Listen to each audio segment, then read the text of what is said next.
అసలు థైరాయిడ్ సమస్యలు అంటే ఏంటంటే రకరకాలైనటువంటి థైరాయిడ్ సమస్యలు మనం ప్రస్తావించుకోవాల్సి ఉంటుంది. ముందుగా ఎక్కువగా చూసేటువంటి థైరాయిడ్ సమస్య హైపోథైరాయిడిజం. రెండోది హైపర్ థైరాయిడిజం. మూడోది థైరాయిడైటిస్. నాలుగోది థైరాయిడ్ నాడ్యూల్స్. ఐదోది థైరాయిడ్ క్యాన్సర్.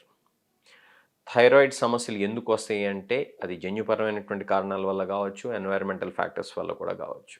జన్యుపరమైనటువంటి కారణాలు అంటే ఏంటంటే ఫ్యామిలీ హిస్టరీ కనుక ఉన్నట్లయితే థైరాయిడ్ సమస్యలు వచ్చేటువంటి ఆస్కారం మనకు ఎక్కువగా ఉంటుంది. మన తండ్రికో, తల్లికో, అక్కకో, చెల్లికో, తమ్ముడికో, అన్నయ్యకో కనుక థైరాయిడ్ సమస్యలు ఉన్నట్లయితే మనకు కూడా థైరాయిడ్ సమస్యలు వచ్చేటువంటి అవకాశం ఎక్కువగా ఉంటుంది.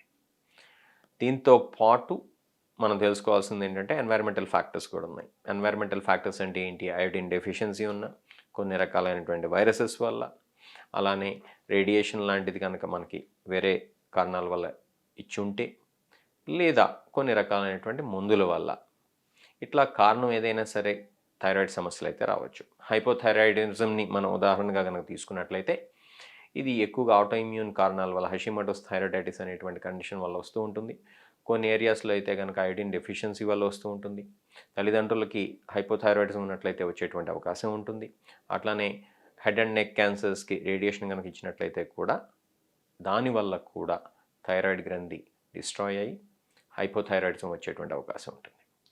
కొన్నిసార్లు అమియోడోరోన్ లాంటి మందుల వల్ల కూడా హైపోథైరాయిడిజం రావచ్చు. ఇంకా కనుక చూసుకున్నట్లయితే కనుక కొన్ని సందర్భాల్లో థైరాయిడైటిస్ తర్వాత కూడా హైపోథైరాయిడిజం రావచ్చు.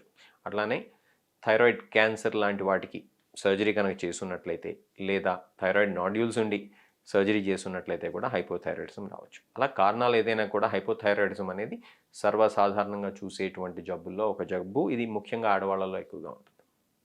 హైపర్ థైరాయిడిజం విషయానికి వచ్చినట్లయితే కనుక ముఖ్యంగా 3 రకాలైనటువంటి హైపర్ థైరాయిడిజంలు ఉన్నాయి. ఇతరత్ర రకాలు ఉన్నా కూడా ఈ 3 రకాలను మనం ఎక్కువగా చెప్పుకోవాల్సి ఉంటుంది. ఎక్కువ కామన్గా చూసేది గ్రేవ్స్ థైరోటాక్సికోసిస్. ఇది ఆటోఇమ్యూన్ కారణాల వల్ల వస్తుంది. అంటే ఇమ్యూన్ వ్యవస్థ సరిగ్గా పనిచేయకపోవటం వలన వచ్చేటువంటి హైపర్ థైరాయిడిజంని గ్రేవ్స్ డిసీజ్ అని చెప్తూ ఉంటాం. రెండో వెరైటీ చూసినట్లయితే కనుక టాక్సిక్ థైరాయిడ్ నాడ్యూల్ అని చెప్తూ ఉంటాం. దీనికి చాలాసార్లు అసలు మన కారణం కూడా తెలియదు.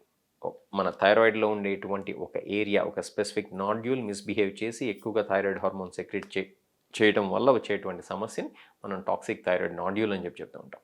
అట్లానే టాక్సిక్ మల్టీనాడ్యులర్ గాయిటర్ అని చెప్తూ ఉంటాం. అంటే చాలా నాడ్యూల్స్ ఉంటాయి. అవన్నీ కూడా ఈ థైరాయిడ్ హార్మోన్ ఎక్కువగా ఉత్పత్తి చేస్తూ ఉంటాయి. Next thyroiditis. థైరాయిడైటిస్ అంటే inflammation of the thyroid gland వల్ల వస్తుంది.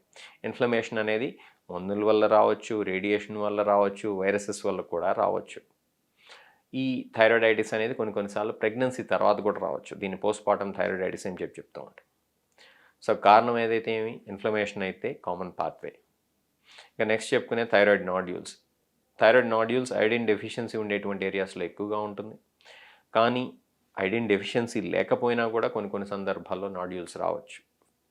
ఇంకా చివరాఖరిగా చెప్పుకోవాల్సింది థైరాయిడ్ క్యాన్సర్. ఫ్యామిలీ హిస్టరీ ఉన్నట్లయితే కనుక థైరాయిడ్ క్యాన్సర్ వచ్చేటువంటి అవకాశం ఎక్కువగా ఉంటుంది. అంటే తల్లిదండ్రులకు కానీ, బ్రదర్స్కి, సిస్టర్స్కి కానీ థైరాయిడ్ క్యాన్సర్ ఉన్నట్లయితే, లేదా ఇతరత్ర క్యాన్సర్లు ఉన్నట్లయితే కూడా మనకి థైరాయిడ్ క్యాన్సర్ వచ్చేటువంటి అవకాశం ఎక్కువగా ఉంటుంది.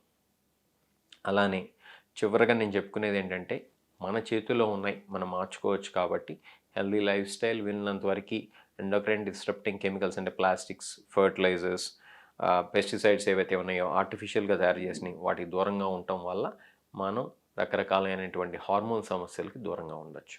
Take care.